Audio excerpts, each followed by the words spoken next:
And welcome everyone. Joining me today is Blake Hempstead. Blake, how we doing this week? Going good. I could do without this weather. We're back into winter all of a sudden when we were up Oh, in the 50s. But hey, most of our action's going on in the gym anyway, so you just got to grin and bear it. yeah, keep that weather over there. It's still sunny and maybe 40 here, so you just keep it over there. Well, crap's coming. All right.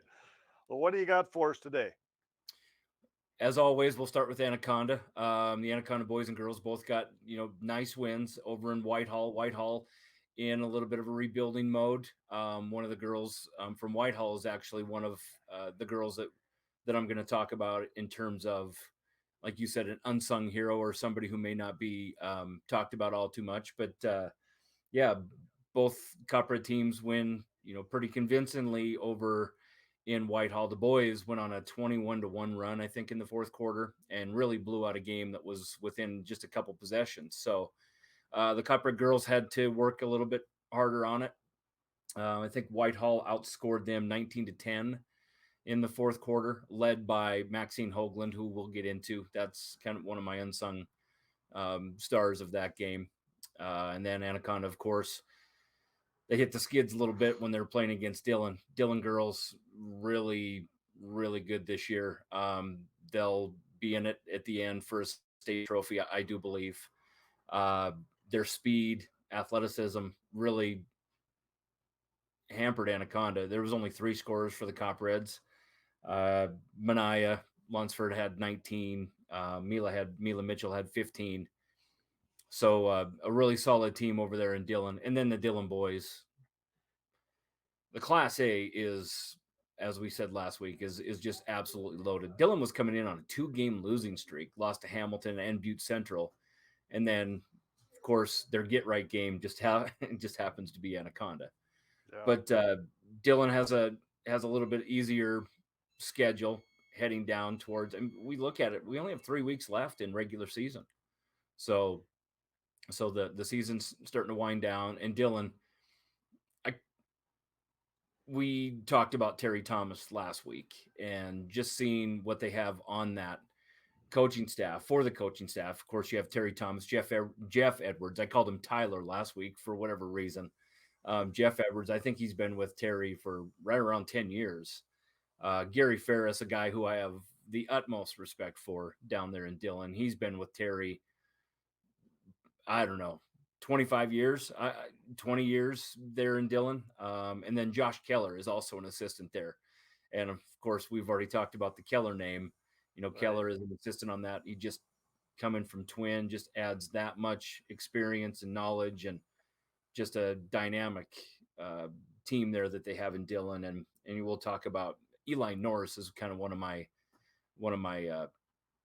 unsung guys that really played a big part in Anaconda's loss. Okay. Well, we'll let you. Which way do you want to go? Do you want to talk about those role players, or do you want to jump into Class A? Well, let's leave the role players till the end. Let's start with the Okay. Class A and how Okay. everything is just kind of gonna the way I feel like it's gonna shake out. Of course, Okay. we talked about the Class A, the Southwestern A, how stacked it is. Up there in the north, Columbia Falls really had to struggle to knock off Loyola 72-65. Loyola was a team that I've professed that should be winning or will be uh, in the top spot, not necessarily in the 6B, but when the state tournament teams are announced and after the divisional tournament. So really had to work hard against that. I've said it before, and Loyola would really fit in well with that Southwestern A and really give a lot of those teams some headaches. So in terms of the the Class A, Columbia Falls next, they have Big Fork coming up this week and Polson. So both the boys and the girls there are going to have a little bit of a test. Frenchtown, they go to Libby and then they host Hamilton. I think they host them. I believe French, or I no, they go believe to so. Hamilton. They go to Do Hamilton. they? And then Dillon, after back-to-back losses to Butte Central and Hamilton, like I said, I think they have Corvallis and potentially Stevensville, maybe, but Yeah. a little lighter week on that for Dillon. As far as Butte Central, they have Corvallis and East Helena. So Butte Central kind of gets away from some of those really heavy, hotly contested games like your Frenchtown, Hamilton, Dillon. So they get a little bit of a week off, and we just talked about it before we got on. There's no off weeks. Lewistown almost gets knocked off by Lockwood of all teams.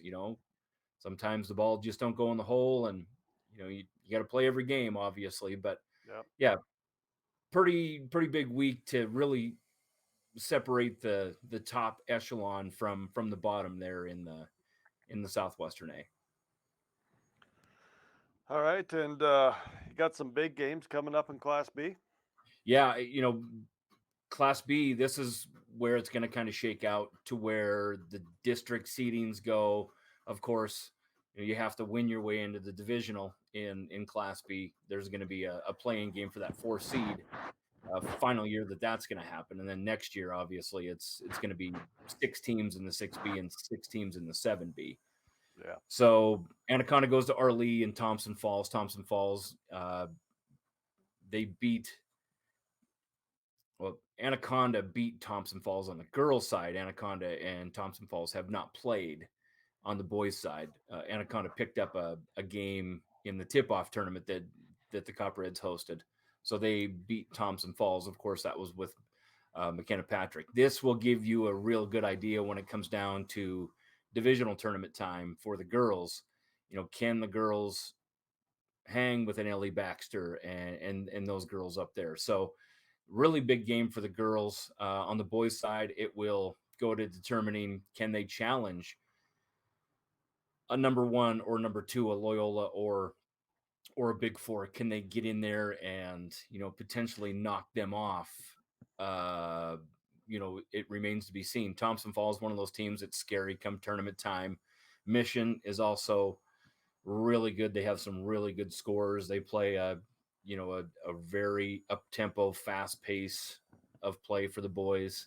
So yeah, a couple big games for Anaconda. Loyola, of course, they take on Big Fork, which that will give us an idea Right. on where exactly they stand. And then Loyola also has Florence on the boys and girls side. So a couple big games for Loyola.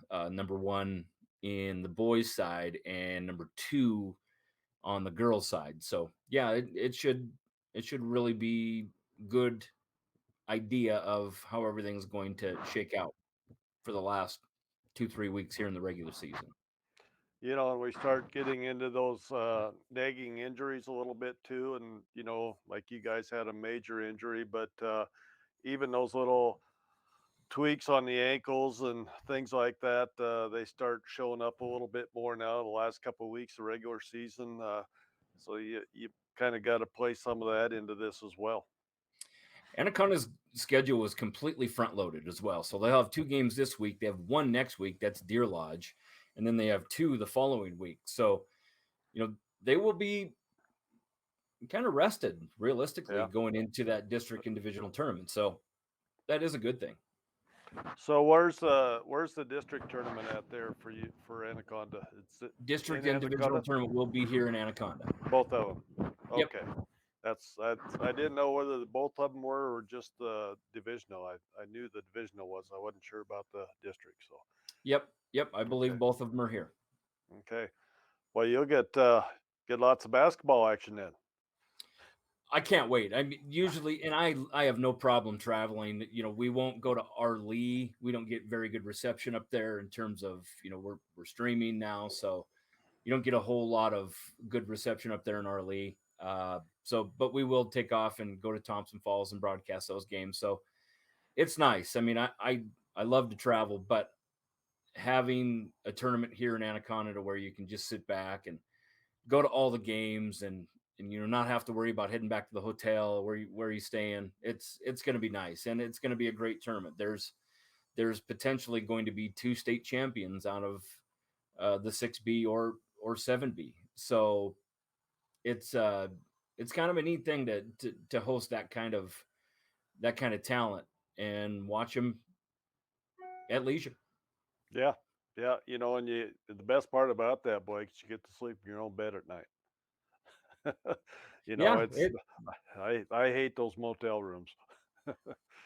So, well, and when we go to Ronan, we're staying in Polson. When we go, I mean, we yeah. go to Hamilton, you're staying in Hamilton, obviously, but yeah, it's nice to stay home. It's nice that we did the updates to our gymnasium here to where we can host something like this. How many is it hold now, capacity wise? It doesn't hold as many. I It bet does. we could. I bet we could get 26 to 2,800 in Yeah. Memorial Gym. Used to be we could even squeeze in a little bit more, but it used to be closer to 4,500. Yeah, that's what I thought. I haven't been there since they remodeled. Maybe I'll have to run over and check that out during one of those 2 tournaments and see what it's like, making my trip around the state that week, so be Perfect. fun, Yeah. be fun. Let us know. Yeah. Uh, you wanna get the role players? Yeah, absolutely. We'll start Okay, with Anaconda. okay. For the boys, Tanner Cromwell. He's a junior. Got his first start of the year against Whitehall. Comes in, couple rebounds, 3 steals, and it really he defensively set the tone for Anaconda where he hasn't saw a lot of action. So he goes in. You have Kale Michelanis, who didn't get to start, missed some practices, had some sickness that week. Came in and played after, added a little bit of depth for Anaconda, which they're going to need when it comes tournament time. So Tanner Cromwell is one that Corey Peterson and I, who helps me on the broadcast and actually who does all of the statistical information that I give you today. He was kind of the guy that we talked about on being that role player. As far as the girls, you got a freshman that we were really high on. She came off the bench, Quincy Saltenberger. It's the coach's daughter. She came in, had 3 rebounds, 1 steal, but 3 assists.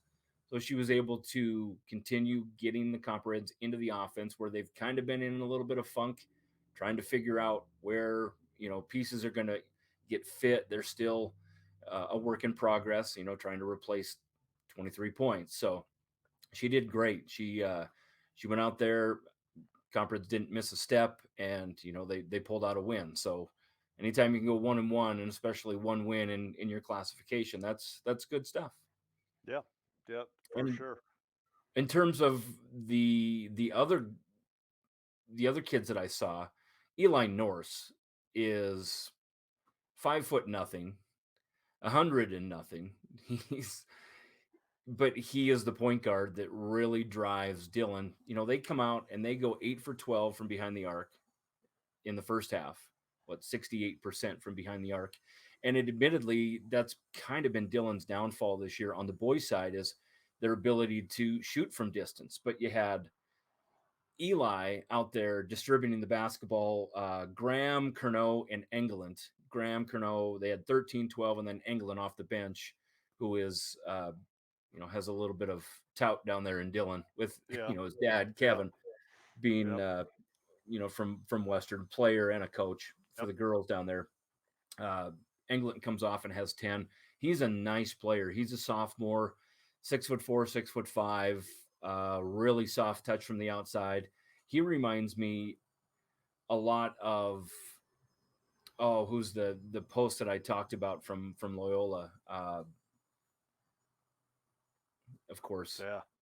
it's not here, but Yeah, really, really good feet and young sophomore. So, he's going to be one of those kids, one of those up and comers that to where, some college coach is going to be looking his way. But Eli, 9 rebounds, 5 assists, only had 2 points, and he was part of that defense that forced 25 turnovers. So Eli Norris is a really nice point guard and really does good things for Dylan. As far as the girls, Maxine Hoagland, she was the one that kind of led the charge against Anaconda. They outscored the conference 19-10 in the fourth, had 14 points, led the team in rebounds.